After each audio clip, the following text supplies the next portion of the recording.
Hey everyone, welcome back to the Tactical Insight Show. Now I know that this is going to be, well, hopefully not a difficult watch. I hope a lot of people will take something from this, but it's a frustrating one. I think after Liverpool, we understood how good a team Liverpool were. We understand the pressure the team were under. West Ham, we put it down to complacency, arrogance, all those kind of things.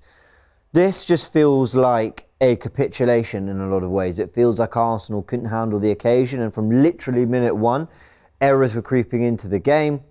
Southampton were put in a position that we knew already were going to find difficult. They had something to protect. They were 1-0 up. And Arsenal did show a degree of fight back. And I do think it's important we highlight that. And at the end of the show, I'm going to end us on positives, because I think it is important, while we've got something to fight for, that we always focus on those positives. But there are a lot of really frustrating things about this performance from a tactical perspective, but also a lot of it is just tactics out the window. But I'm going to try and explain all of it. I'm going to try and break it down here. And these were the two starting 11s, by the way, as always, and I must say, this is all powered by NordVPN, so a big thank you to them. NordVPN are absolutely fantastic. Go check the link in the description below. But yeah, let's get into this. Look, Arsenal were coming up against a Southampton side, and we knew that Holding was going to come into this team. We expected that. Well, come into this team, was going to keep his place. Some discussion around whether they might mix that around and get White to centre-back, Rule Walters, Partey to right-back, whatever it might be. But he kept his place.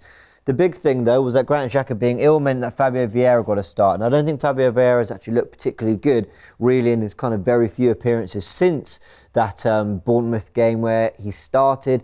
And again, it was very similar to this one in that we fell behind and we had to show a degree of a comeback. Southampton in this game went 4-4-2, and interestingly enough, it was Walcott and Alcaraz the front two. I think a lot of people thought it actually looked something like this, which is Alcaraz in the 10, Armstrong, who is a striker, leading the line, and maybe El Yunusi if he wants to move out on the left. And it wasn't. I think that's a big reason why a lot of people put the blame on Zinchenko for the Theo Walcott goal, because I think they sort of thought, well, Walcott was operating to the right-hand side. He was right at the front two, but really it was the 4-4-2 we showed here. And I think a reason they did that was, if I can just move everyone back into place, I think it was to, have this box here. Let's just try and show it. Bear with me, everyone. Yeah, there we go.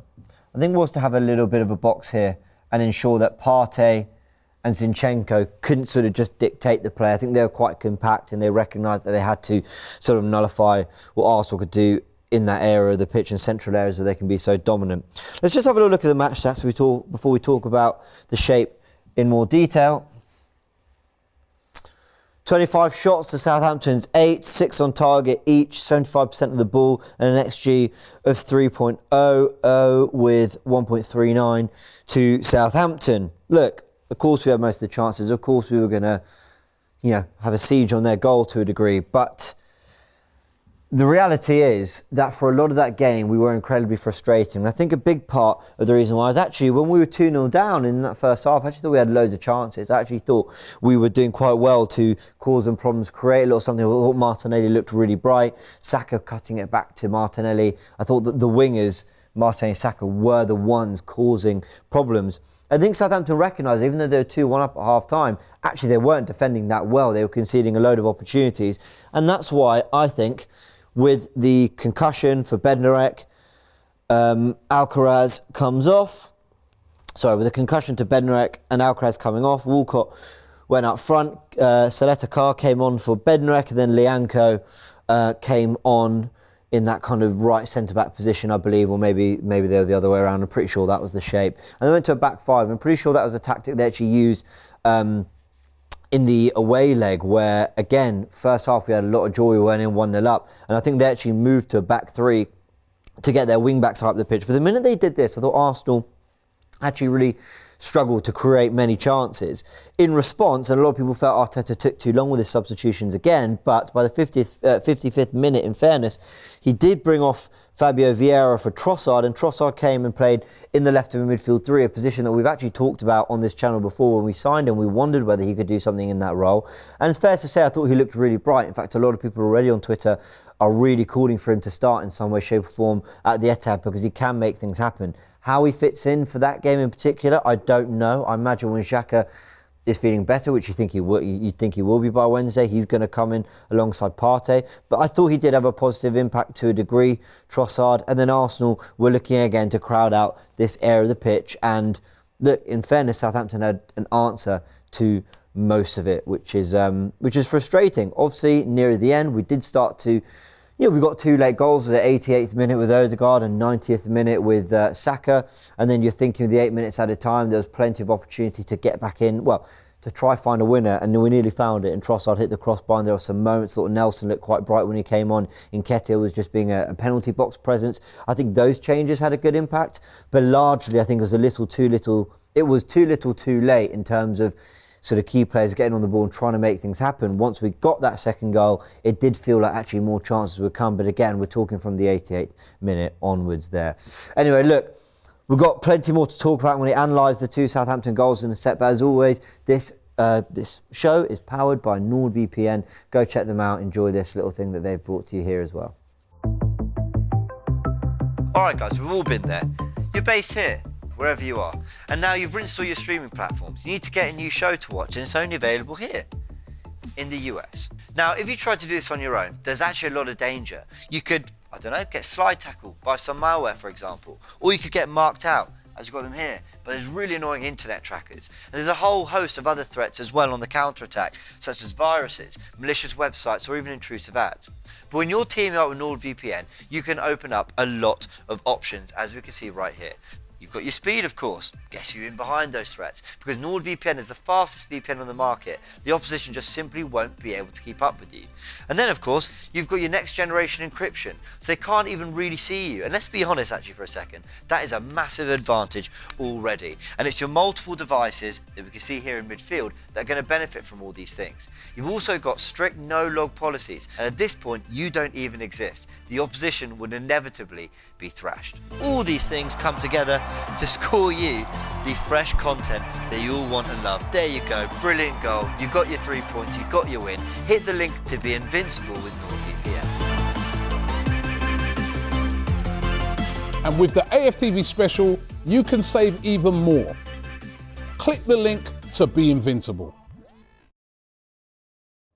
So go ahead and use code AFTV at checkout and go into the link in the description below, nordvpn.com/AFTV for the AFTV special. A big thanks to NordVPN. Now, I said I wanted to break down the goals that put us 2-0 down. I'm going to start with the Alcaraz goal. Now, the reason this is so frustrating, I likened it to the De Gea incident that we saw literally the night before.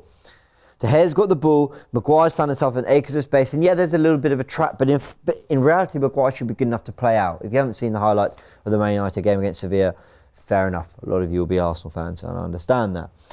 But in this situation, the point I'm making is that De Gea's pass to Maguire is on. Here, it's not for me. Aaron Ramsdale into Zinchenko, that ball isn't on. And it's really frustrating because you've got White, that's potentially an out ball, and you've got Martinelli, you can't see it here, but he is there for a potential out ball as well. But, I mean, you could just take a touch and play it out to Holding, out to Zinchenko. Now, what I think does get Ramsdale here is Alcaraz is actually behind Partey. Partey's dropped very deep to receive this ball, probably trying to drag them out the way so that the pass is there into Zinchenko. Now, I want to stress something. I have no issue. Because a lot of people say hospital pass and you shouldn't be playing that ball, blah, blah, blah. I have no issue with this pass from Ramsdale. You know, the passes into midfield, through the lines, where you've got, I'll show it in red, where you've got, you know, basically 2 forwards there, sort of almost waiting for you to play, almost inviting it. I don't mind it, because more often than not, Arsenal actually get it right. And when you do, you take 2 players out the game and immediately the game opens up. That's 2 who are suddenly dealing with your inverted fullback coming inside and you're running at them. Now, I don't mind it, but what I do have an issue with is when you're trying to play it when it's just not on. If it's on and you get it slightly wrong or whatever, that can happen. That's just an error. That's an error of execution, which I think is a little bit more forgivable. This is an error of judgment 28 seconds into a game. 28 seconds into a game that everyone said in the last game against West Ham, Arsenal were too complacent, they were arrogant, they were comfortable. We needed to get through the first 5-10 minutes in the game, not give Southampton anything and show that we'd settled. But poor judgment from Ramsdale, and you know, I'm showing it to you, but you know what happens. He plays it in, Alcaraz sneaks in from behind Partey. And the thing is, he actually gets nowhere near it, Zinchenko. That's the thing. It's not like he gets to it and takes a bad touch. He is quite far. Alcaraz has just popped out from behind Partey and got in front. I mean, it was a really... I mean, actually, if he'd executed it better, maybe he'd have a better chance. But I don't even think it was about that. I just think the pass was never on. I don't think Edison, Alisson, pick a goalkeeper you want. I don't think any of them are getting that right. And I don't... Look, it happens, right? Edison did it to Rodri at the Tottenham Hotspur Stadium. They got it wrong, although I think it did get to Rodri, whatever. These mistakes happen. De Gea, Maguire, we see them. But for me, more often than not, they happen, like I said, because of execution. For me, this wasn't on. It was a total error in judgment. Let's then talk about the Walcott goal. Now, the Walcott goal is frustrating because you got Odegaard here, who I called out in the game for having a poor game. People might remember his last 5-10 minutes with the goal and maybe getting Arsenal into it. Sure, I hear it. He was very good in the last 10 minutes. He did do everything to try and get us that winner, and he did get us back in the game and maybe save us a point. But for 87, 88 minutes of the game, I thought Odegaard was really, really poor. And it starts with this pass into El Yunusi, which is really poor as well. But the thing I want to talk about here is actually, firstly, people were critical of Zinchenko. They're critical of Zinchenko because, well, wasn't tracking his man. Walcott got in behind. I'll be honest, for me, the way Walcott was playing, as I mentioned at the start of the show, as more of a 4-4-2 up front, I actually think it's right that Walcott's Gabriel's man, but crucially, Holding should be on Alcaraz. He is so far away from him. And I can't help but feel that if this is William Saliba, he's defending there. He's just holding a higher line and he's squeezing them up. So when Alcaraz does get the ball, there's someone there to stop him. There's a blocker. You're at least fouling him. Or you're nicking the ball and you're counter-pressing and you're going again. But he just starts this move. I need to get it from the start. He starts this move so far back Holding, and I think it just epitomises the issue we have with Rob Holding this back line. Again, like I said after West Ham and in Tactical Insight with Turkish, he didn't do anything clippable. Was he at fault for the third goal in the corner? Maybe he was. But in terms of his one-on-one defending, all that, there wasn't anything that you thought, oh, that's embarrassing or that's really awful, whatever. But I definitely think there's an unwillingness to commit in the way that William Saliba would. And I think a lot of these issues, we talk about the back line and what they're doing, but I think these issues can be addressed and tidied up further up the pitch if we have that confidence to go and press and play and use our athleticism and our reading of the game. And Rob Holding doesn't have that in the way William Saliba has it. So what you get is a goal like this, where Odegaard, he gives it away. Look, it's poor from Odegaard. Let's be honest. It's poor from Odegaard. It's scrappy. Whereas Partey, he's completely out the picture as well. But when it gets to Alcaraz here, Holding is so far. And he doesn't really want to commit. And then he doesn't commit till it's a bit too late. At this point, Partey and Zinchenko trying to get back. But Alcaraz slips it into Walcott. Could Gabriel do better? I mean, maybe. But, you know, I know Walcott's not 24 anymore. But he's still very fast. And Alcaraz plays a lovely weighted pass. I think... yeah, maybe Gabriel could do better, maybe. But I think that's hindsight talking. I think in reality, if you go back to where he plays this pass, there, I mean, I think if Gabriel is here, where you're all saying you want him to be, that ball comes in, if we can move that ball, comes into Walcott's feet anyway, then maybe there's trouble. I don't know. Maybe that's better. I don't know. What a game, eh? Look, it's really frustrating, and conceding goals is a real issue. We talk about being champions. I think there's two things Arsenal need to do if they want to be champions. Because we can still be champions. But there are two major things that they need to do and address before we can even think about it. Premier League winners and their goals conceded, their final tally at the end of the season when they lifted the trophy of goals conceded. Leicester, 36 goals. That is the only tally that is more than the current tally Arsenal have conceded for this season. Chelsea, 33, Man City, 27, 23 for City the year after, 33 for Liverpool, 32 for City the year after, 26 for Man City last year, and we are on 34 already. We have conceded more goals than everyone in the last, 6 seasons before us, except for Leicester. Well, Leicester's the year before that. That's not good enough. We're conceding far too many goals. That's 7 in our last 3 games. We didn't get a clean sheet against Palace when we should have. We didn't get a clean sheet against Leeds when we should have. You know, the goals we conceded at Sporting, we've been in absolute shambles defensively. There's no other way to put it. And look, a lot of it is individual errors. Some have been, you know, a penalty and whatever. I feel like when Arsenal drop into a shape and you know, they're trying to see a game out, like Liverpool for a lot of that second half, yes, we can see some chances, but actually I think we did okay. The problem is that Arsenal want to play on the front foot and we're not defending the kind of more open parts of the game well enough. That is not good enough from Arsenal's perspective whatsoever. I said that's the first thing that they need to address, that they need to stop conceding goals. The second thing that Arsenal really need to address if they want to win this title, and now I'm looking forward a little bit, you need to beat Man City.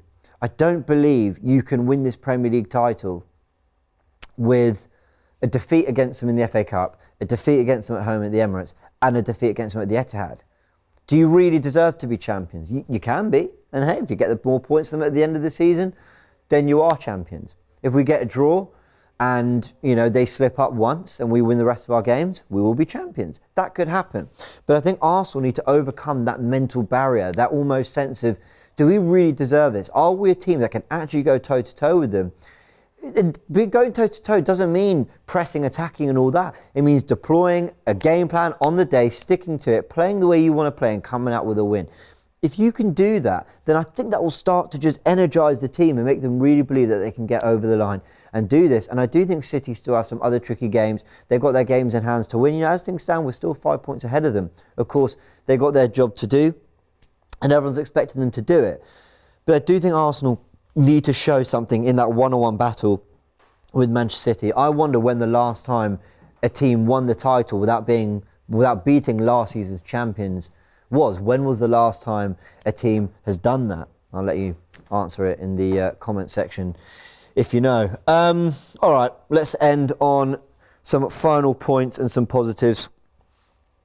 Well, got Troops in the background and he's looking at me for positives. Look, here's a good omen. You want good omens to end the show? Man City's results last year when they won the title, they drew at home to Southampton, they drew away at West Ham, and they drew away at Liverpool. Those were our last three results. Take from that what you will. I'll add one more, and this is from a tweet from Miguel Delaney, who said, this is his tweet, the last champions to go 3 games without a win in the run-in were Man City in 2011-12, 2 draws and a defeat with 6 games to go. The defeat was away at Arsenal and the scorer was Mikel Arteta. City then won 6 in a row. That is now what Arsenal need to do. And if you remember, City beat Man United 1-0, albeit it was at the Etihad, but they beat them 1-0 on the day. And they gave themselves a result that gave them hope. And it just planted a seed of doubt in Man United's heads. Can Arsenal do that? Look, probably not. But I don't feel that sense, sorry, I say probably not. I don't feel that sense of hope. I don't feel that sense of, you know, like belief with the goals we're conceding and everything. But what I do believe is that we've got a team who can score goals. I believe we've got a team that do show fight and do have heart. And you know what? Go get a result at the Etihad and we'll see where we go from there. Frustrating game, lots of individual errors. Tactically, I don't know if there's much more Arsenal could have done or Arteta could have done. I look really at just the players out there, the errors that they made, and I just think, look, cut those out. Partey wasn't your best game. Lift it for the Etihad. Gabriel Jesus, chances missed. Take those at the Etihad. We will get some chances. And if that spine step up, Ramsdale with his error as well, Rob Holding at centre back with Gabriel, if they step up, the players around like Martinelli, Saka, they did their thing today. We can come out with something at the Etihad. So let's hope we do. If you enjoyed this video, hit the like button. Don't forget to subscribe to AFTV and check out the content that is coming out ahead of the weekend. And we will be at the Etihad previewing all the content as well. Go check that out. We'll be with City Extra doing some good content and looking forward to discussing what has literally become a final. No draws. You got to win it. You got to win it if you're going to put this back in your hands, Arsenal. You can do it. Come on. Shop for AFTV merch at shop.aftv.co.uk. Subscribe to us on YouTube. Follow us on Instagram, Facebook, Twitter, TikTok, Snapchat and Twitch. We've got content for every platform, so check it out.